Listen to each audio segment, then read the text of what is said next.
Bem, gente, bom dia. Aqui quem está falando é o professor de conferência Igor Eloy. Hoje nós iremos falar um pouquinho sobre arboviroses, viroses emergentes e dengue. Hoje eu estou aqui no meu apartamento, um belo dia de domingo, fazendo uma conferência, uma videoaula para vocês, tá certo? Do módulo de sistemas de defesa, principalmente para a turma 40 que solicitou este vídeo. Então vamos lá, né, gente? Nós temos alguns objetivos específicos, como descrever a estrutura e classificação dos arbovírus, seus ciclos de replicação e mecanismos de patogênese, identificar as principais viroses emergentes e diferenciar vetores, agentes causais, reservatórios e as síndromes clínicas das arboviroses, detalhar as formas de transmissão, epidemiologia, prevenção, tratamento e controle que podem reduzir seu impacto na saúde pública e descrever os métodos de investigação laboratorial das doenças virais. Olha só, dentre as viroses emergentes, é claro que a gente pode listar aqui, passar um dia todo falando sobre viroses emergentes. Agora, o que a gente tem que entender é que as viroses emergentes, elas diferentes das viroses endêmicas, que são normais, já tem vários casos notificados em uma determinada região. As viroses emergentes, elas são viroses que elas estão aparecendo em determinadas localidades. Aqui nós temos um dos exemplos, é a AIDS, né? Que aí teve um grande boom na década de 80 e aí, até hoje nós ainda vivemos com esse problema. Só um exemplo aqui de virose emergente, por exemplo, é o Ebola, o vírus Ebola. Causa uma doença, um problema hemorrágico incrível. Nós sabemos que essa virose ela é bastante, não é bastante, mas foi notificada em algumas regiões do continente africano, né? E de vez em quando essa virose ela reaparece, ela reemerge, né, naquele local. Então você vê que essas viroses elas de repente aparecem em uma determinada localidade e futuramente elas podem acabar até se tornando endêmicas numa determinada região. Aqui nós também temos aqui o exemplo de febre amarela, o vírus machupo, antavírus. Aqui são exemplos, que são poucos exemplos de viroses emergentes, aquelas viroses que realmente elas aparecem em um país, em uma localidade que não era endêmica de uma determinada região. E aí geralmente esse reaparecimento, esse aparecimento dessas viroses acabam causando muitas mortes, né? E aí nós temos a dengue, né? Vocês vão ver, a dengue ela é muito comum em algumas regiões, né? E para muitos países é considerada como uma doença emergente, né? Já que o vetor, né, que é o mosquito do gênero Aedes, ele tem uma capacidade incrível de se adaptar a determinadas condições ambientais. Agora a gente pode fazer a primeira pergunta da nossa conferência, né? Por que isso acontece? A gente tem que lembrar que nós somos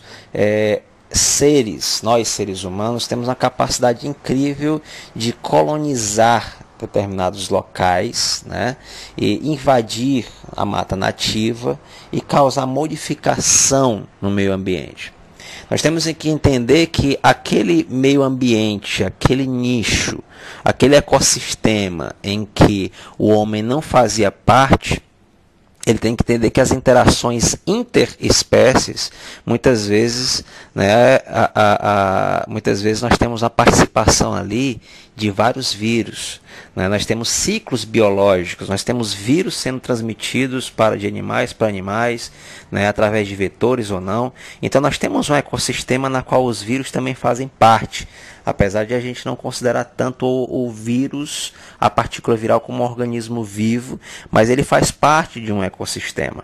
Então quando o homem ele acaba invadindo o meio ambiente, fica patente o fato de que ele também vai ser agora uma espécie a mais em um ecossistema. Então ele pode muito bem acabar sendo infectado com um vírus, que fazia parte daquele ambiente, mas que ele, pelo fato de ele estar invadindo esse meio, ele acaba adquirindo essa virose. E aí é o que acontece, né? Essas viroses realmente aparecem. Esse indivíduo que retorna ao meio urbano, né, ele acaba podendo transmitir para os demais, porque nós somos uma espécie única, né, o Homo sapiens, então uma pessoa pode passar para outra, dependendo da pressão demográfica. Quanto mais gente nós temos naquela região, mais fácil a virose fica de ser propagada, né? Então, só para a gente relembrar um pouco do GP3, que é o fim da picada, gravem bem esse nome, é o fim da picada. A gente pode ressaltar alguns dados epidemiológicos da dengue, e a gente pode olhar esse mapa. Essa zona escura, que é a zona endêmica, na verdade são as zonas endêmicas, né, da dengue, e cerca de 2,5 bilhões de pessoas vivem em áreas como essas, né? São cerca de 100 países endêmicos. Tá? E aí nós temos cerca de 50 a 100 milhões de casos por ano de dengue clássica no mundo, cerca de 500 mil casos por ano, né, de febre hemorrágica da dengue. E aqui, só na América do Sul, nós temos cerca de 20 mil mortes notificadas anualmente. Né? Se você for ver, é um número bastante expressivo. No nosso Ceará, como você pode ver nesse slide, né, existem municípios que apresentam pouca incidência de casos de dengue, mas tem municípios que chegam a ter mais de 300 casos de dengue por 100 mil habitantes. Se você aí tem vários municípios, o município de Fortaleza está ali com a incidência de entre 101 a 300 casos por 100 mil habitantes, né? E esses casos, né, se você for fazer aqui a notificação e fazer aqui um gráfico, onde nós temos do ano de 2008 a 2011, de janeiro a dezembro, nós podemos claramente identificar que essa doença ela apresenta um comportamento sazonal, ou seja, ela apresenta sazonalidade, né? Como você pode ver, né, nos meses que são chuvosos, né, aqueles meses que apresentam altos índices pluviométricos, nós temos um aumento da doença. Né? E, claro, né, que doença é essa? A dengue, que tipo de doença é essa? Né? A gente pode começar com o próprio título da nossa conferência, que é arbovirose. Olha só, o termo arbovirose, ele é decorrente de um termo em inglês que é Arthropod-borne viruses, que significa viroses transmitidas por... Aqui no slide tem insetos, mas a gente pode corrigir aqui como viroses transmitidas por artrópodes. Né? Os insetos é um tipo de artrópode, mas pode ser transmitido por algum aracnídeo. Né? Na verdade são mosquitos, carrapatos, percevejos, etc. Nós temos várias famílias de vírus que são arbovírus, né? Mas só que as principais famílias são a Togaviridae e a Flaviviridae, como vocês podem ver aqui no slide. Né? Dentre as famílias, a Flaviviridae ela vai ser, no caso aqui, o nosso foco.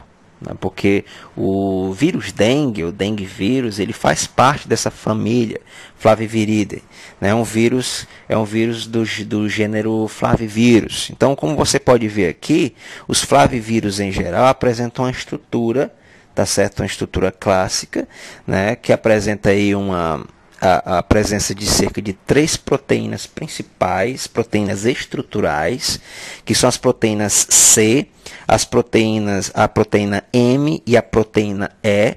Né? Essa proteína M, ela no vírus imaturo, ainda não amadurecido, ou seja, a partícula não infectiva, ela é encontrada na forma de precursora da membrana, ou seja, PRM. Por isso que aqui no slide nós temos aqui PRM. Então essas são as 3 proteínas estruturais que nós encontramos no vírus, tá? Essa proteína C, ela refere-se ao capsídeo do vírus. Você pode aqui ver em verde, né? Tanto na figura, essa primeira figura, quanto também na segunda do meio, onde mostra uma perspectiva tridimensional do capsídeo, né? Formado por proteínas, né? C. Ok? E também nós temos as proteínas relacionadas ao envelope viral. Então, esse vírus ele se trata de um vírus é um vírus envelopado, onde as principais proteínas são a proteína M e a proteína E.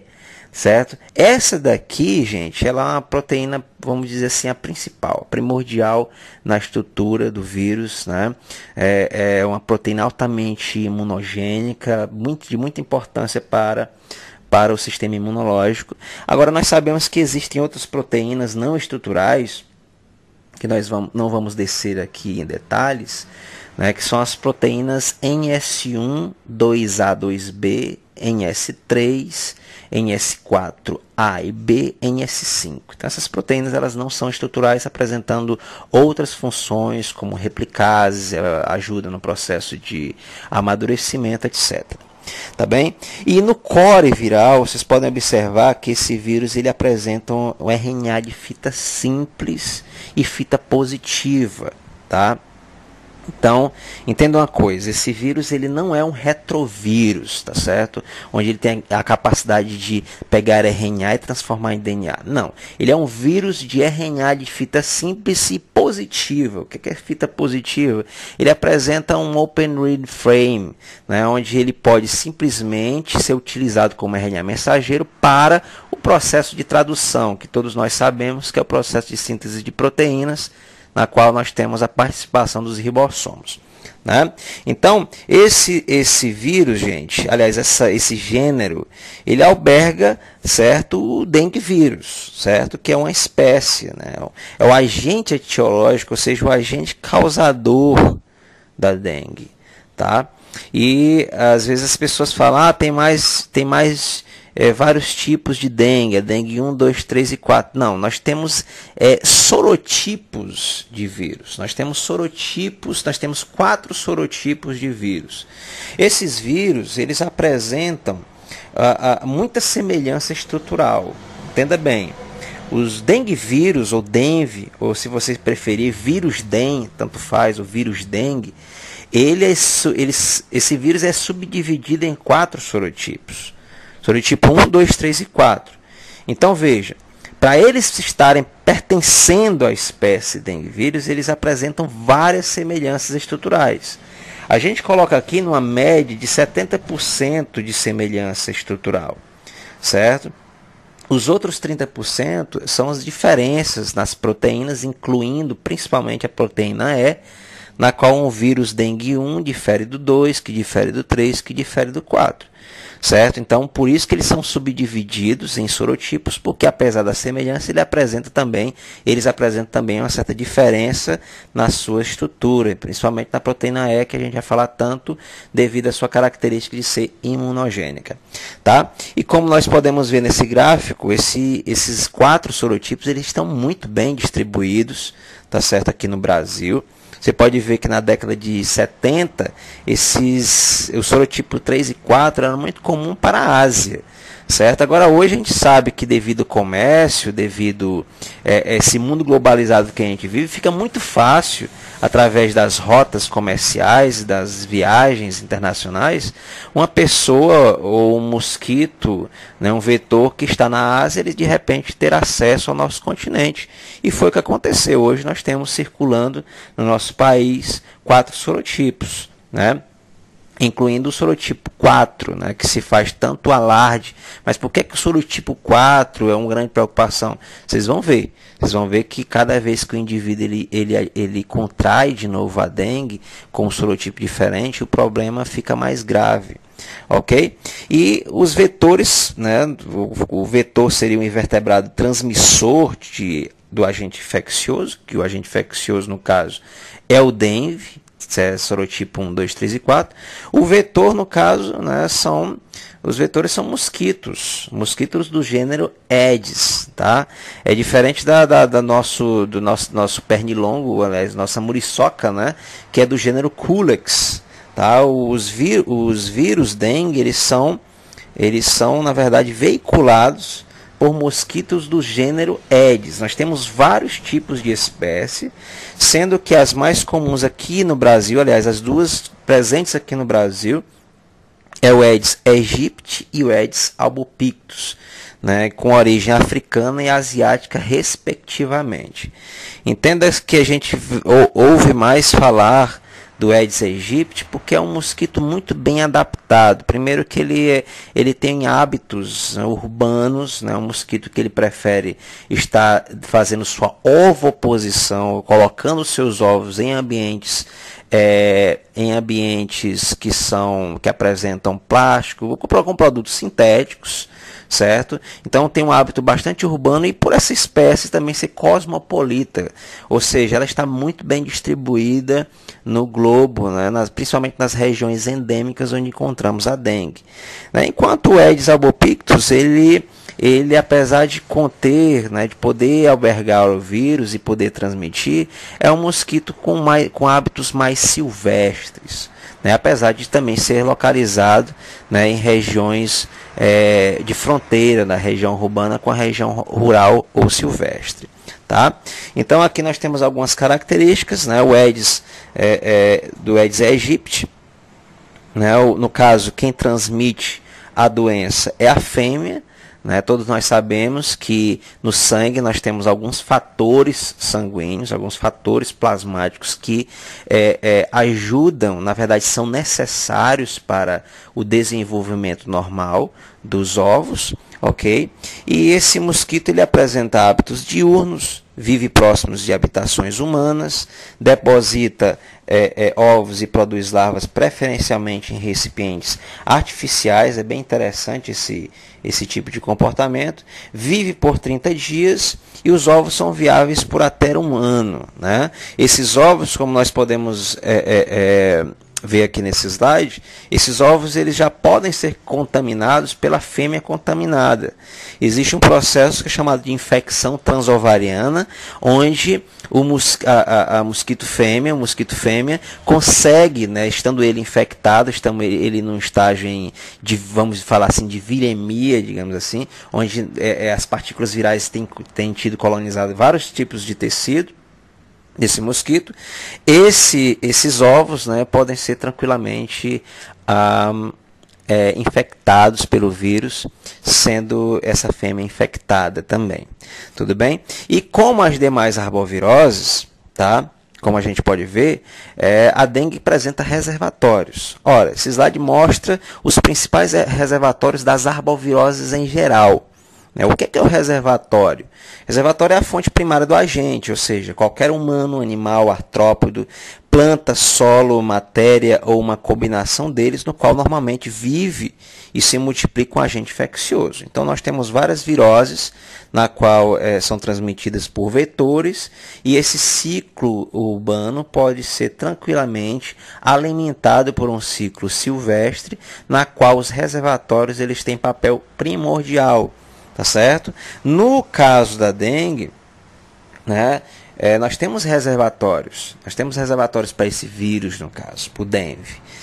Nós temos aqui muitos mosquitos que são bem adaptados às condições silvestres, na qual podem transmitir de primatas para primatas, ou seja, macacos, né, o vírus. Então esse vírus ele pode se manter tranquilamente ali, né, no ciclo silvestre, sendo que o homem, nesse ciclo, o macaco ele seria um reservatório principal, mas como o homem sempre está invadindo o meio ambiente, né, no caso é só você imaginar uma cidade que cresce, né, bastante em população, aumenta da densidade demográfica, essa cidade, no caso, ela vai realmente invadir regiões, né, que apresenta um mosquito, que tem um ciclo silvestre, e esse homem pode realmente ser picado por um determinado mosquito e ser infectado com o vírus. Uma vez que esse homem possa ter contato com outros indivíduos, e ele pode, no caso, transmitir, na verdade o mosquito vai transmitir, né, dele para as outras pessoas, e aí você tem a abertura de um ciclo urbano, onde ele é tranquilamente fechado através de um mosquito que todos nós conhecemos, que é o Aedes aegypti, que está bastante adaptado às condições artificiais. E aí nós temos os casos notificados, né, o aumento da notificação desses casos, que hoje são dados realmente preocupantes, né?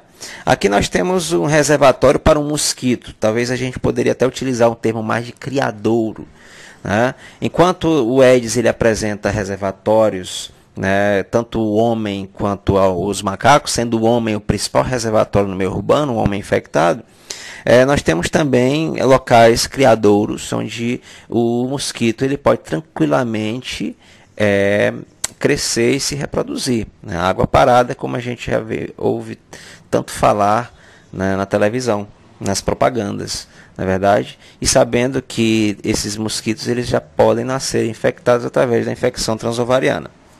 Mas na verdade, como é que esse vírus ele consegue infectar, né? Como nós podemos ter, como nós podemos obter essa doença? Na verdade, então assim, o mosquito, ele ao picar o indivíduo, ele passa o vírus através da sua saliva. Durante o processo de reparto sanguíneo, ou seja, no processo de hematofagia, acontece também um influxo de saliva, tá certo? Um influxo de saliva das suas glândulas salivares e também da sua probóscide, ou seja, aquela estruturazinha que pica o indivíduo, e a saliva vai contaminar o sangue. Essa saliva contaminada, no caso, apresenta contaminação de quê? Dos vírus, das partículas virais, DENV 1, 2, 3 ou 4. Né? Como vocês podem ver aqui no gráfico, na sua direita, os vírus eles têm preferência, ou seja, eles têm tropismo para alguns tipos de células, como os monócitos, os macrófagos, as células dendríticas, e também eu coloquei aqui embaixo as próprias células do mosquito, né? As próprias células do mosquito. A gente vai entender que o vírus ele consegue se replicar, né, no mosquito tranquilamente, né, por esse mesmo método que nós iremos falar agora, que é essa célula que está bem aqui no centro. Essa célula pode ser um monócito, um macrófago, uma célula dendrítica, como uma célula também, uma célula do próprio mosquito, tá?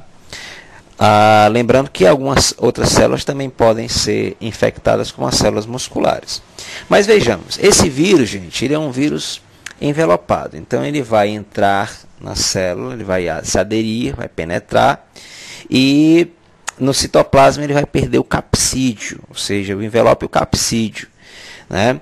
E liberar o seu RNA viral de fita simples positiva no citoplasma, ok? Então esse RNA de fita positiva, gente, ele pode ser, no caso, ele pode ser traduzido, né, lido pelos ribossomos presentes no retículo endoplasmático rugoso.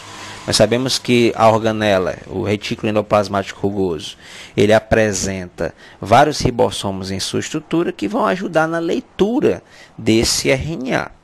O RNA, então, ele vai ser traduzido e formar uma poliproteína, ou seja, uma estrutura bem grande, uma proteína bem grande, que vai ser clivada para formar as demais proteínas que constituem o vírus. Dentre elas, a proteína C, a proteína PRM e a proteína E, neste caso, se tratando de proteínas estruturais. Além disso, esse vírus, esse RNA viral, ele vai ser replicado. Nós sabemos que várias partículas virais vão sair daquela única célula aí, certo? Não vai ser apenas um vírus, na verdade, vai ser várias partículas virais. E esse RNA vai ser replicado. Mas como, Igor? Né? A professora Marina ela compartilhou um link bem interessante, onde mostra que o RNA de fita positiva, ele produz uma fita de RNA negativo, onde a partir dessa negativa são feitas outras positivas. Ou seja, o RNA viral propriamente dito. Está certo?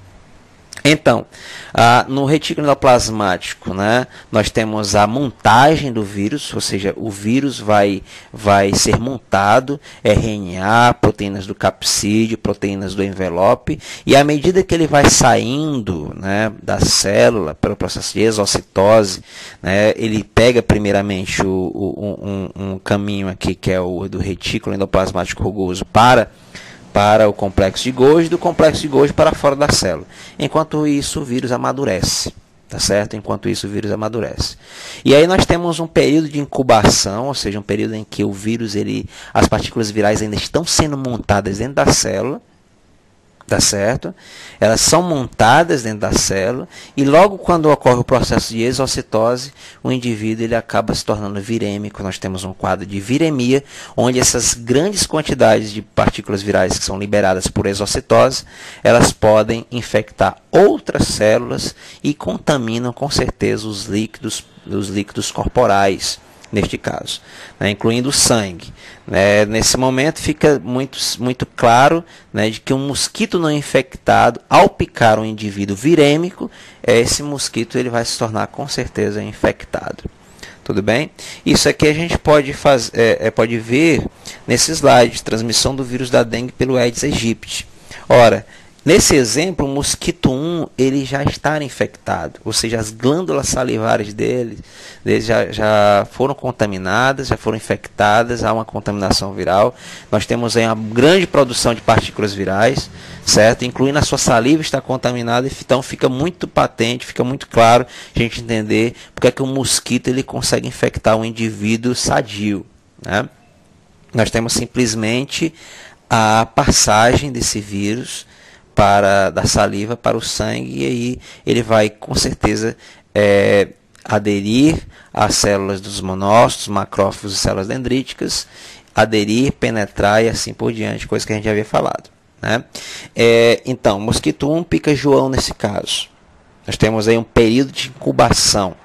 O período de incubação que dura aproximadamente 6 a 7 dias, o período de incubação que se dá no indivíduo, no vertebrado, ou seja, no homem, é chamado de período de incubação intrínseco. Veja, se um mosquito 2 não infectado picar, realizar hematofagia, em João, digamos no terceiro dia, em João, ou seja, ele ainda está no período de incubação, não está no processo virêmico ainda, então nós temos aí que o mosquito ele não fica infectado.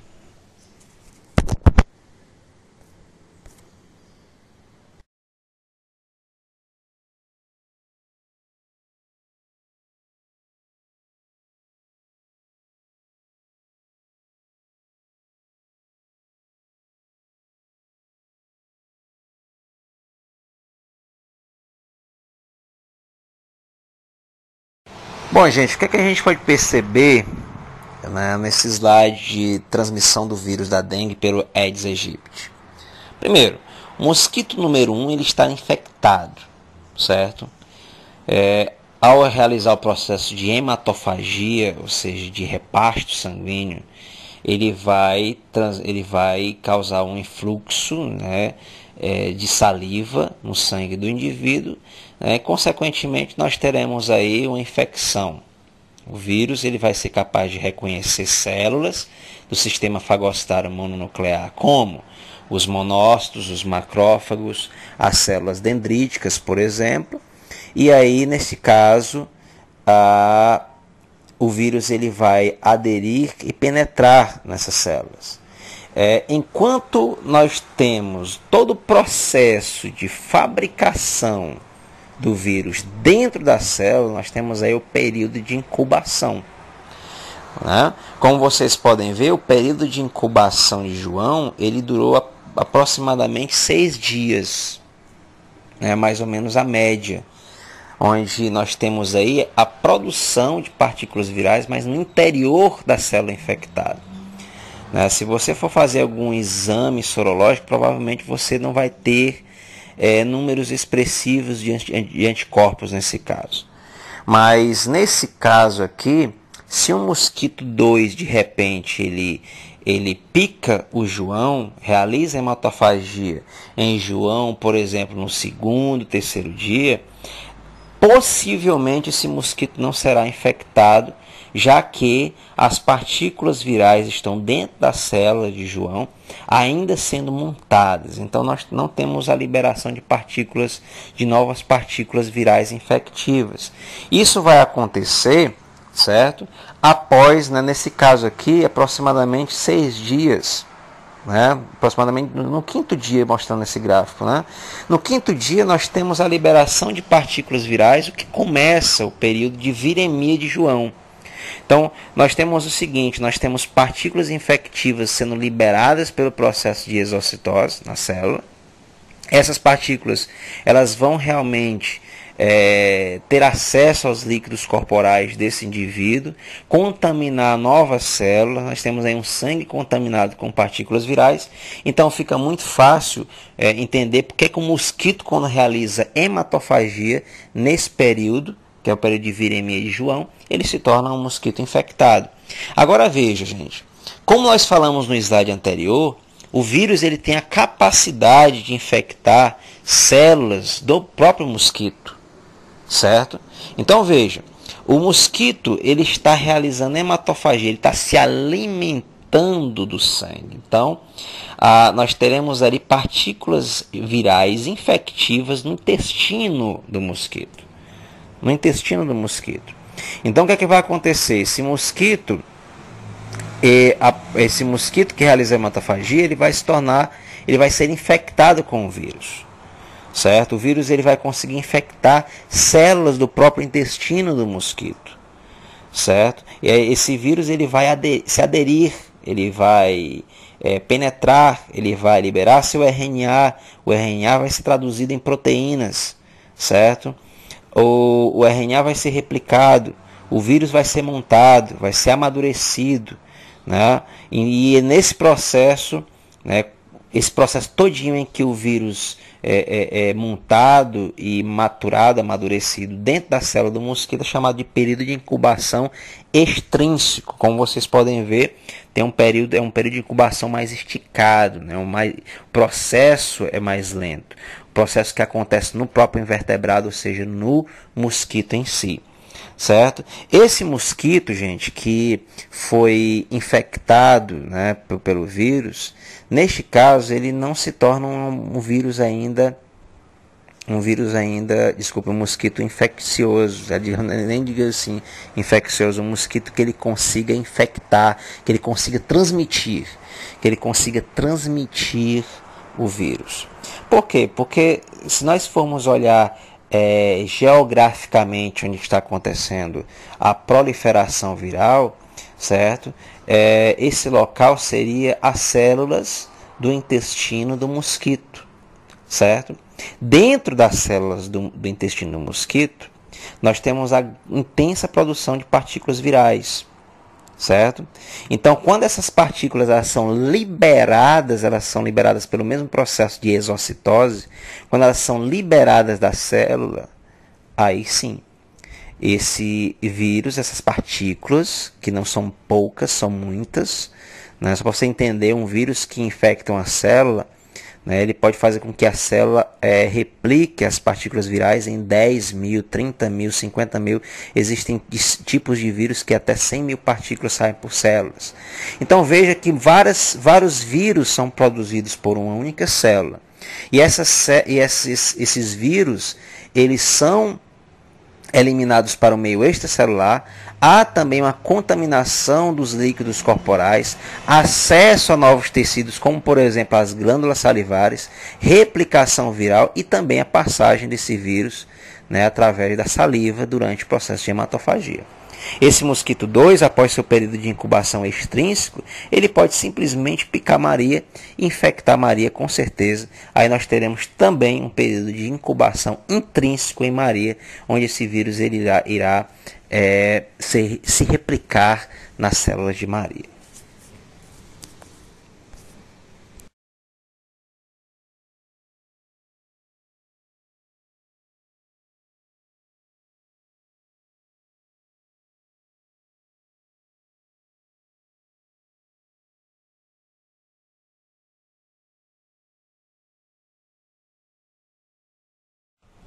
Bom, gente, em relação à resposta imune, o que nós podemos propor, né? Nesse slide mostra a atuação da célula NK, células Natural Killers. São células importantes na imunidade inata, que têm a capacidade incrível de reconhecer células lesionadas, incluindo células infectadas por vírus ou por outros patógenos intracelulares. Estas células, ao reconhecer essas células infectadas, elas fazem o seguinte, né? Induzem estas células a há um processo de apoptose e também liberam interferon. Essas células são capazes de liberar um tipo de citocina que é o interferon. Esse outro slide ele mostra justamente isso. A célula NK liberando interferon. E todos nós sabemos que o interferon é uma citocina capaz de servir como sinal de ativação para fagócitos mononucleares, como é o caso de macrófagos, e nessa figurinha aqui vocês estão vendo uma célula dendrítica, certo? Logo mais acima, vizinho a NK, nós temos um processo que nós já aprendemos bastante nesses últimos GPs e conferências, que é um processo de apresentação de antígeno. Todos nós sabemos que uma célula dendrítica, ao capturar um patógeno, ela pode sair do local de captura, viajar pelos vasos linfáticos e chegar nos linfonodos. Lá ela encontra células T helper, células TCD4+, essas células TCD4+, elas são virgens, e que após ativadas essas células T, elas acabam liberando interferon gama. Nós sabemos que aquele subgrupo que é da T helper, das células TCD4+, que é as células T helper 1, são capazes de liberar citocinas que são interferons gama. E esse interferon gama, que atua, mostra que claramente que esse interferon gama ele acaba agindo nas células dendríticas, inclusive no macrófago, como nós vimos nos GPs passados e conferências passadas, e acabam ativando essa célula dendrítica, tá certo? Fazendo com que ela se torne uma célula cada vez mais efetora para a atividade que ela sabe fazer muito bem, que é o quê? Fagocitar e apresentar mais antígeno. Se nós temos mais apresentação de antígeno, nós temos mais células T ativada. Essas células T helper ativadas, elas são capazes de liberar mais interferon, certo? Então nós temos aí uma boa produção de interferon justamente para combater essa infecção viral, certo? E nós aprendemos também que uma célula T helper 1, quando ela age diretamente ativando a célula B, nós sabemos que a célula B ela também pode ser uma célula apresentadora de antígeno. A célula T helper ela pode reconhecer essa célula B, e quando essa célula B ela se torna ativada, dependendo da célula T, essa célula B ela acaba se diferenciando em plasmócitos produtores de IgG. Nós sabemos que a presença de uma T helper 1 na ativação de uma célula B, é importante porque quando essa célula T helper ela acaba liberando interferon gama, a célula B ela acaba passando por um processo chamado de troca de classe do anticorpo. Então os anticorpos produzidos aqui são as imunoglobulinas G, e se você for ver lá embaixo, onde aqui em verde nós temos a representação esquemática de um fagócito, isso aqui pode ser muito bem um macrófago, certo? Esse macrófago ele apresenta receptores em sua membrana capazes de reconhecer a região FC de imunoglobulinas G, ou seja, anticorpos da classe G. Então, o que é que esses anticorpos eles vão fazer? Ao serem liberados pelos plasmócitos, ou seja, células B ativadas, células B efetoras que são capazes de secretar anticorpos, Essas imunoglobulinas G elas poderão reconhecer, tá certo?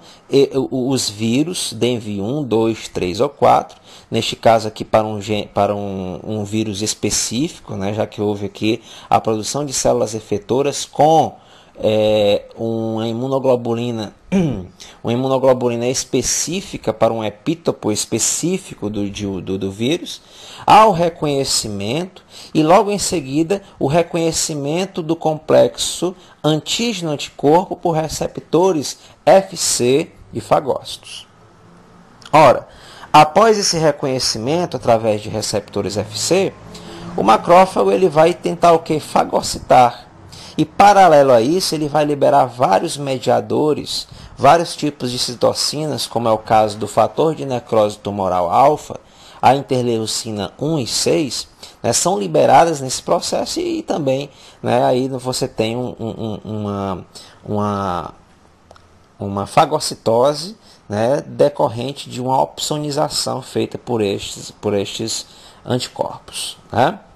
Então, nesse próximo slide, nós podemos observar a atuação de uma outra classe de células T, que é as células T citotóxicas.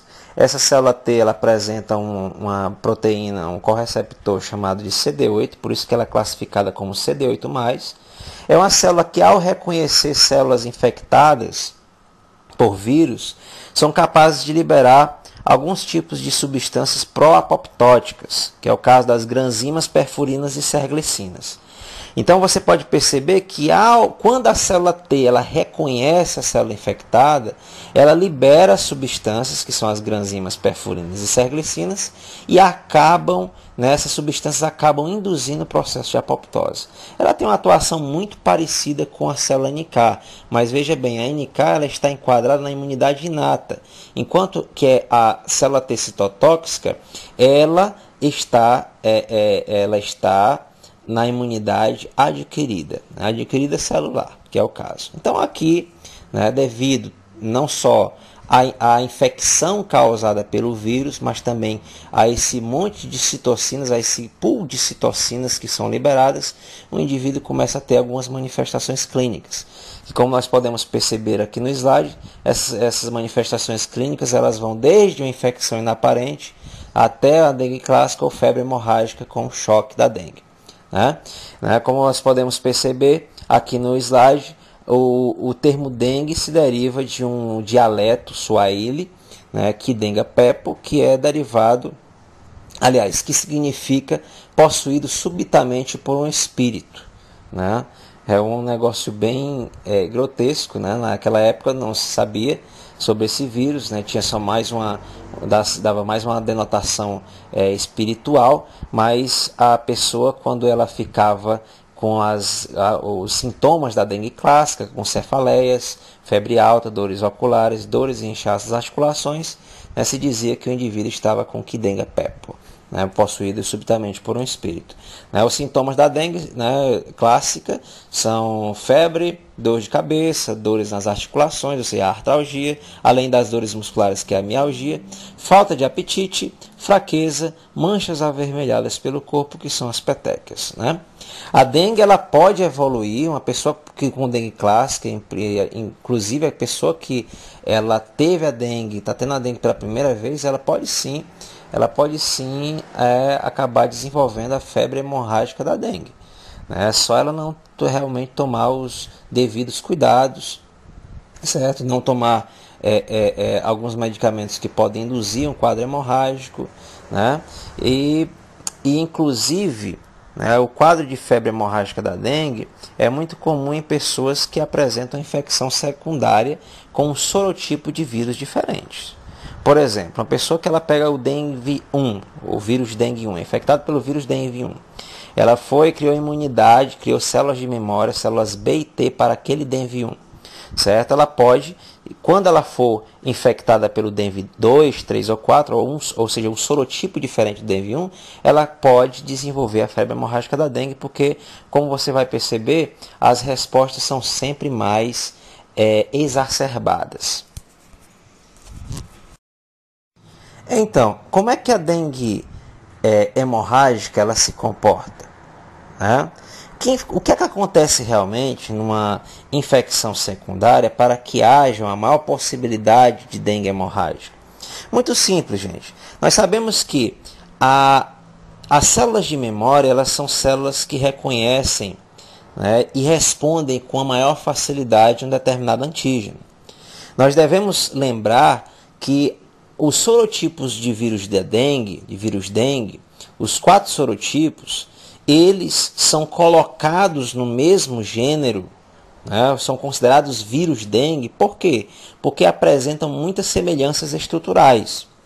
Essas semelhanças estruturais elas podem sim ser imunogênicas, ou seja, toda a defesa que nós acabamos de observar aqui agora, que envolve células T e B, que são as capazes de produzir memória, elas podem simplesmente reconhecer regiões específicas do vírus da dengue, que são muito parecidas com às dos outros sorotipos.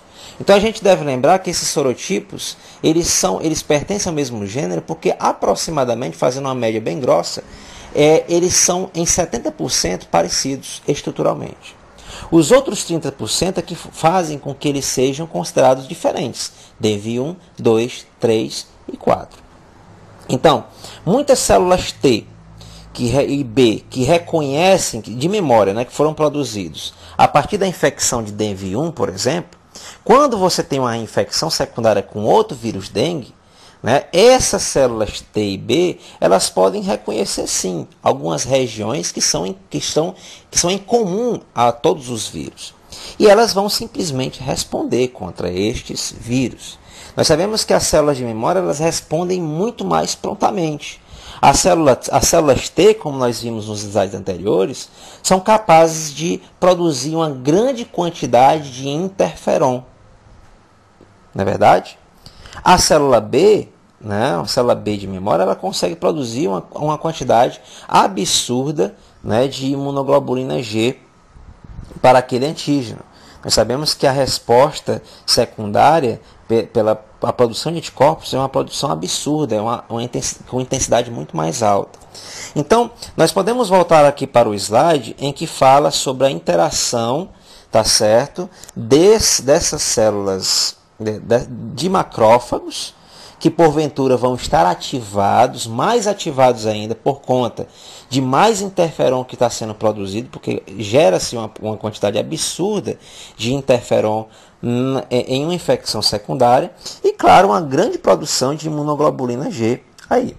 Bom, até aí no momento, né, seria interessante uma resposta como essa, por quê? Porque as imunoglobulinas G iriam reconhecer os vírus, iriam neutralizá-los, e os macrófagos iriam reconhecer este complexo anticorpo-antígeno através dos seus receptores FC e ia fagocitar o complexo e digerir os antígenos, né, no caso os vírus. Mas isso realmente, em parte, é muito bonito, né? O que acontece é que os anticorpos produzidos, né, nesse processo são capazes de reconhecer o DENV2, por exemplo, a infecção secundária, mas não são capazes de inativá-los. Pelo fato de essa partícula ainda se tornar seja considerada uma partícula infectiva, e o macrófago vai estar fagocitando mais ainda partículas infectivas, você tem aí a exacerbação da resposta. Por quê? O macrófago está sendo... Primeiro, há um aumento de interferon. Ou seja, se há um aumento de interferon, nós temos um aumento na atuação do macrófago. E esse macrófago está o quê? Fagocitando mais. Né? Fagocitando mais o quê? Complexos de antígeno e anticorpo. Os antígenos que estão entrando não são partículas neutralizadas, são partículas totalmente infectivas. E se eu tenho mais fagocitose, com certeza eu tenho muito mais liberação de TNF, interleucina 1, interleucina 6, dentre outros. Tá certo? Então você tem aí, no caso, uma resposta muito mais forte. Tá certo? E desde a dinâmica celular, nós sabemos que estas citocinas elas são pró-inflamatórias. Elas aumentam a permeabilidade vascular. Tá certo? Você tem muito extravasamento, né, um extravasamento de líquido muito grande, né? Aí você já tem uma ideia de para onde vão essas plaquetas, né? As plaquetas há uma baixa, uma trombocitopenia, ou seja, uma perda de plaquetas também por conta disso. Você tem o que? Uma diminuição do volume vascular, né, do vaso para o tecido, então aí vai um carreamento grande de plaquetas, tá certo? Nós sabemos que essas citocinas, elas são sim pró-inflamatórias, elas aumentam o calibre do vaso, as células endoteliais elas acabam se afastando demais, né? Então aí você tem uma diapedese muito fácil, tá certo? De muitas células, de muitos leucócitos, mas também muitas vezes você tem aí o que? A passagem bem tranquila de hemácias e aí você tem um quadro hemorrágico. Né? A resposta inflamatória exagerada, como você pode ver nesse slide, é decorrente de uma grande produção de interleucina 1, TNF-alfa e interleucina 6. na verdade, que induzem o aumento da permeabilidade vascular, da quimiotaxia de células inflamatórias, vasodilatação, né? Há uma perda também de muitas proteínas que estão presentes no plasma. Você tem aí grandes ocorrências de fenômenos de coagulação, né, e hemorragia. Dentre esses fenômenos de coagulação, nós temos aí um processo de coagulação vascular disseminada, onde existe uma grande produção de microtrombos, ou seja, gasto de fatores de coagulação, de plaquetas, tá certo?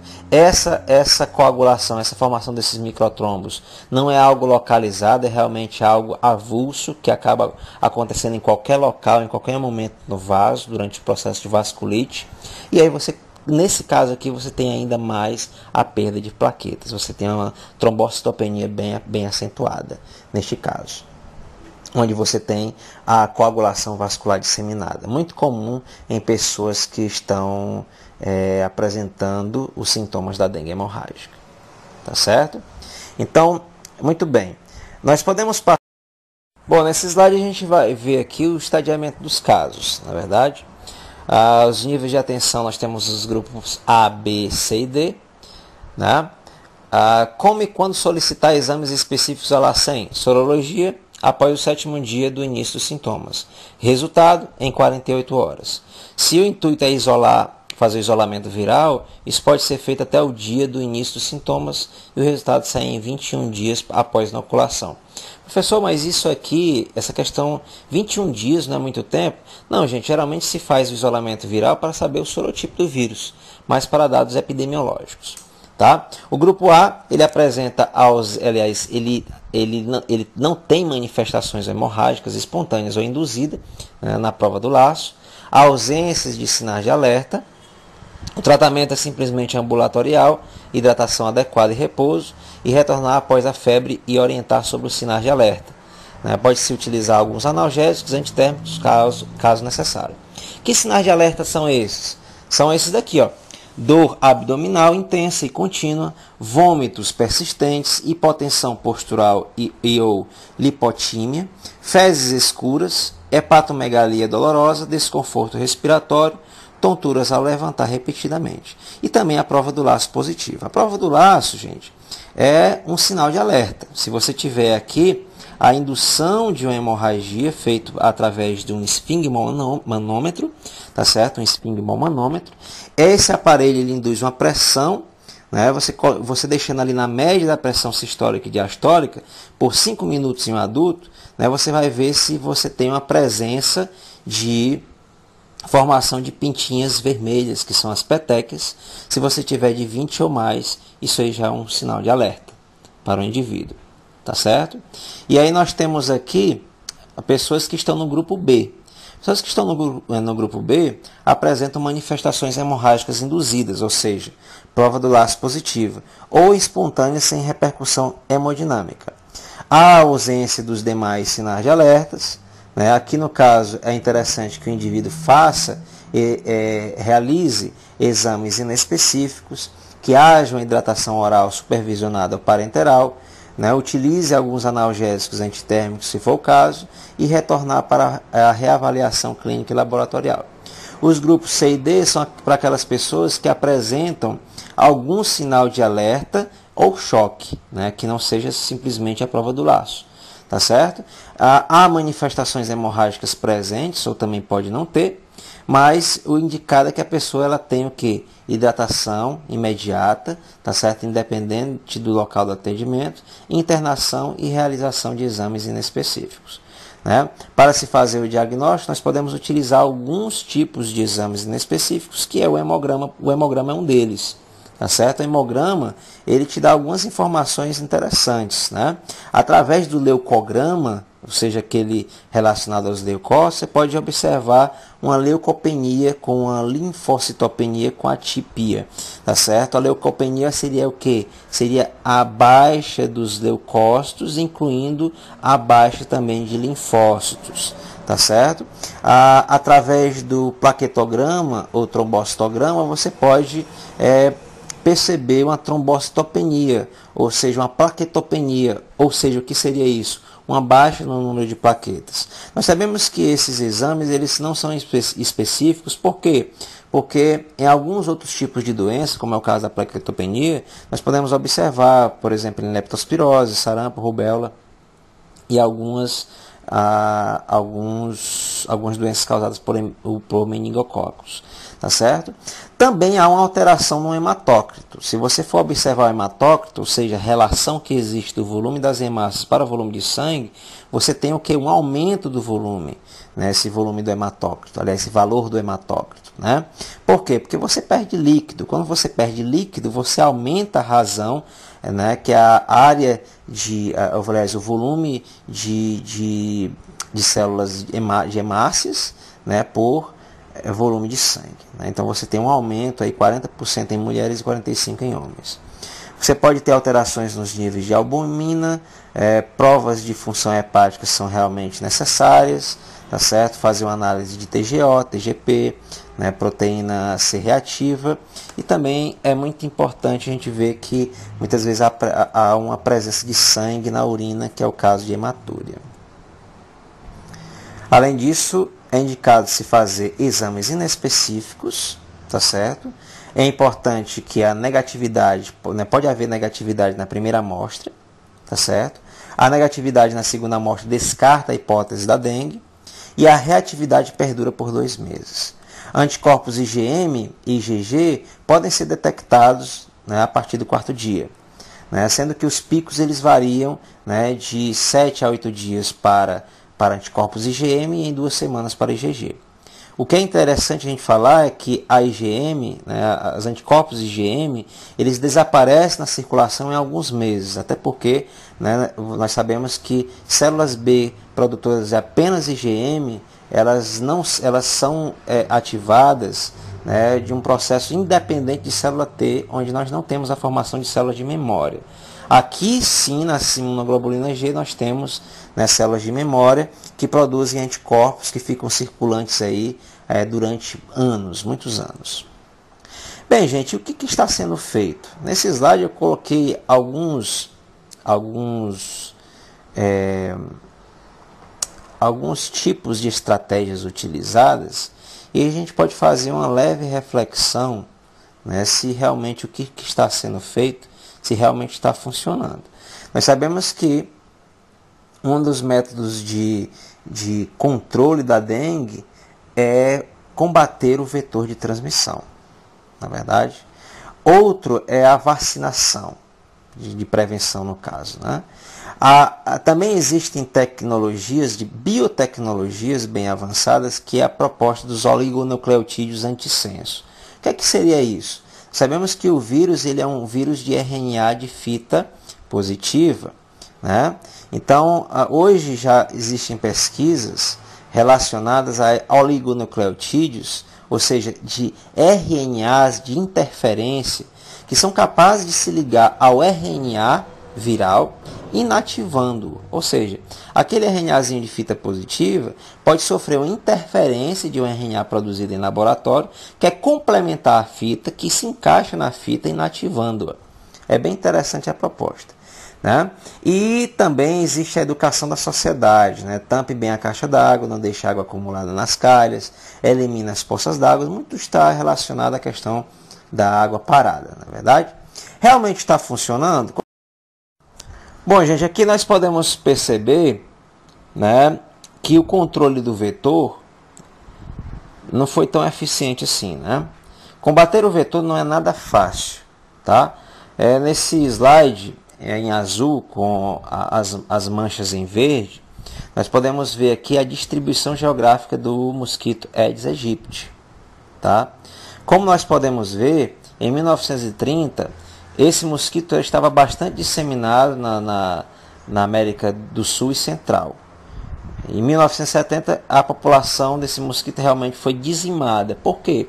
O uso de pesticidas, né? Inclusive o DDT, certo? Mal se sabia que esses mosquitos eles têm uma grande capacidade de se adaptar a condições adversas, inclusive a esses pesticidas. Aqui nós temos uma outra perspectiva que é em 2004, né, uma grande proliferação desse mosquito aí na América do Sul e Central. Bom, em relação aos oligonucleotídeos antissenso, temos um probleminha, né? Por quê? Porque os oligonucleotídeos antissenso, muitas vezes, eles, antes mesmo de interagir com o RNA viral, eles acabam formando interações intramoleculares, ou seja, na mesma molécula. Isso aí impossibilita, muitas vezes, a própria função dele, que é de interferir na atuação do RNA viral. Então, essa tecnologia ainda está sendo ajustada, mas é uma proposta interessante. A vacinação, até hoje nós estamos esperando essa vacina, não é verdade, gente? Porque de 10 em 10 anos se fala de uma futura vacina, mas essa vacina ela ainda não apareceu, ainda não está disponível no mercado. E a educação da sociedade nem se fala, né? Quando se trabalha com pessoas, né, fica um pouco mais difícil. Às vezes a água parada está na própria cabeça das pessoas que não querem ajudar no processo do controle e prevenção da dengue, né? Muito bem, o que fazer? Será que investir mais dinheiro, irá resolver? Bom, é claro que é necessário, né? Como você pode ver aqui no governo do Lula, em 2008, foi investido cerca de 575 bilhões de reais só em relação à dengue. Isso inclui tratamento, prevenção, controle, educação da sociedade, etc, etc. Pesquisa, né? Muito dinheiro. E como a gente vê, né, nós tivemos um quadro em 2008, 2007, 2008 de uma grande epidemia de dengue. Realmente nós não chegamos no alvo do fim da picada, né? No governo do Lula não foi o fim da picada. A esperança é que, será que vai ser no governo da Dilma que vai ser o fim da picada? Né? Às vezes a gente pensa que não, porque as propostas são outras, na verdade, as ideias são outras, as preocupações são outras, né? Na verdade, gente, a dengue não é um problema só do governo, é um problema nosso. Não é um problema só também do seu vizinho. Na verdade, todos nós temos que nos mobilizar, tá certo? Para podermos combater este mal, né? A principal arbovirose do mundo, que é a dengue. Gostaria de lhe agradecer por estar ouvindo esse vídeo, tá certo? E que esse vídeo também ele possa fazer com que você reflita, né, sobre o seu papel como profissional e como cidadão, tá? Em relação a esta doença, né, esse mal que já